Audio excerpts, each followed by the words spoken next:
Hi again, Susanna and Paul. So I remembered that Susanna had asked me to let you guys know about the port surgery, and I realized that we did not include that in the other two videos. So I'm doing this video alone, and it's just going to be very short and to the point. My goal is 5 minutes or under. We're all busy. Today's been a crazy day for us. Allie has had these really awful ear infections lately that haven't been responding to antibiotics. So it's kind of weird having to deal with that with her when we already deal with that with Vincent with his immune issue. So it's been challenging. Anyways, the port surgery. Vincent has had 3 port surgeries. So he's had 3 of them. He's had the port since he was about 2.5. He's had the port. So actually, this is the same age as Jonathan. That's a little weird and ironic. So same thing, little baby, 2.5-year-old going in first port surgery. How his was done, how all 3 of his were done, is he had them done at Kaiser San Francisco, the big main Kaiser in San Francisco. And what happened was a UCSF surgeon that specializes in placing ports into children, so a pediatric UCSF port surgeon, would come from UCSF to Kaiser and SF and do the surgery. So it was always, someone very skilled and knew what they were doing. So the surgery itself takes about an hour, give or take. And they will put Jonathan out, obviously. What the port does and how it's located. I don't know if you have gone over this or not already with a surgeon or another doctor. So I'll give you a little background about the port itself. So the port is amazing. It's absolutely a blessing. It has been for us. I know it will be for Jonathan. And what it is they actually the surgeon takes like a little machine that highlights, it's like on the top of the skin. So it's almost kind of like a little CAT scan. And it goes on the top of the skin and it guides them through Jonathan while they're placing the tubing of the port. So the tubing of the port is placed into a large vein near the heart. That is how it works. The port can only operate if it's connected to a large vein, because only the larger veins can handle the tubing of it.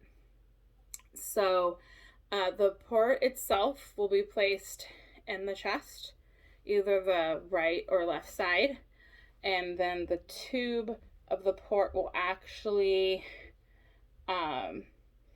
go from his neck down into a vein next to his heart. And then the port will be right about here. You'll see this little bump. They put something called a power port, POWER port. So it's literally power and port. Those are the very small, teeny tiny, they're like this big. Seriously small. And it goes right here. That's the actual port. And then the tubing goes into the vein. So what happens when Jonathan goes in for his chemo or any other thing that he needs done, which I'm sure there's other things he'll be needing as well, the nurse or the doctor will just simply, it's one poke, it's one needle, it's one poke. That is the best part. And the port is actually going to be underneath Jonathan's skin. So it's going to be completely covered, which is really important when you have someone who's immunocompromised to have a port that's covered, because then it's significantly way less likely to get infected, which is really important. So the power port's completely covered. Very good. 2 thumbs up. So it's under his skin in his chest. A nurse or a doctor, when he goes in for his chemo or for platelets, I've heard people with cancer sometimes need platelets and any other things, it's one needle. They'll stick it into the port. So it's only one poke. It's only one owie. It's very quick and simple. The nurse puts the needle directly into the center of the power port. When they poke the port, it does go through Jonathan's skin because, again, the port is just under Jonathan's skin. You will see the little spot where it is under his skin. And so it's just one little poke. It's the most amazing technology ever. It's a little poke, and then from the needle, there's a regular, like, IV line, like you would see if you had it in your vein. So it's a regular IV line, and they can do whatever they need to do, just like they would if you had an IV in your arm. So it's very amazing. Vincent, the reason why we ended up doing the port with Vincent is because at 2.5, so to get an infusion, it's the product for an infusion, the product that Vincent needs is extremely thick, and it needs a very big needle in your vein in order for this thick consistency to get into the body. And Vincent at 2.5, his veins cannot handle the size needle that needed to be put into his veins. So when we were very new, super newbies at his infusions and his diagnosis of being immunocompromised and not having an immune system, we took him in to Kaiser, and they tried several times to find a vein that could support this big needle so he could have his very, very first infusion. And every time his veins would bust. I didn't even know veins could bust. So we learned a lot really quickly.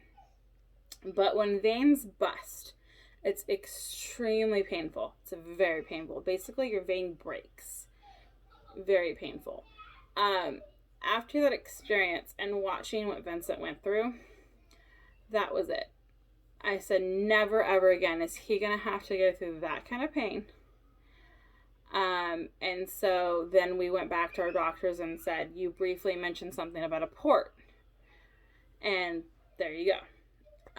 Because we literally had to hold Vincent down. We did. While the doctors and the nurses tried to find a vein on him. And it was awful. We had to hold him down for hours. That's how long it took. He ended up busting 10 veins. Absolutely awful. Because they couldn't find a vein that would support it. And we ended up leaving the hospital with no infusion. That's how bad it was. And it was absolutely horrifying and a nightmare to watch your child go through that kind of pain. And to leave without what they needed. So it's like he went through that pain for nothing. I mean, I was completely devastated. To watch your child have to go through something like that and also be the one that has to hold them down. Absolutely awful. The worst thing in the world. A nightmare. Complete nightmare. Something I wish on no parent. So I'm a huge advocate for the port. We got the port placed, and it's literally been a miracle. It's been a blessing. I tell every parent about it that is in a situation where they may need it. There's adults that get the port as well. So, yes, it's amazing. One poke right in the chest, good to go. No veins, no extra poking, no pain. It's just one little quick pain for like half a second. That's it with the port. That's it. All done. But the veins are much, significantly much more painful. So, yeah. So that's it. So that when they do the poke, when the nurse or the doctor does the poke to access his port, it's just going through the skin and into the middle of the port. It's not actually going into a vein because the port itself inside of him will be in the vein already. So the poke is literally the only painful part is this quick little pinch through the skin, and that's it. And then as the fluid goes into the port, it goes into the tubing that the surgeon has already put in the vein. Now, ports on average can last years. They sometimes can only last months. There are different reasons why sometimes they have to be replaced. Sometimes, too, there might have to be a surgery where they go in there and maybe move it around a little bit for some reason. It wasn't placed quite right or something like that could happen. But for the most part, they're pretty long lasting. The other amazing thing about a port, I don't know if the doctors told you this or not, is that you will use it for everything. Jonathan will no longer need his veins accessed. You can use it for treatments like chemo, platelets, whatever he needs. You can also use it to draw blood when he needs blood draws. You can also use it if he needs another procedure or any other surgery. They can actually put him out and give him his anesthesia through his port. It's absolutely amazing. All of the veins you save, all of the pain you save. I cannot rave about the port enough. I'm so excited you're getting one. Now, as far as Jonathan, when he comes out of the port surgery,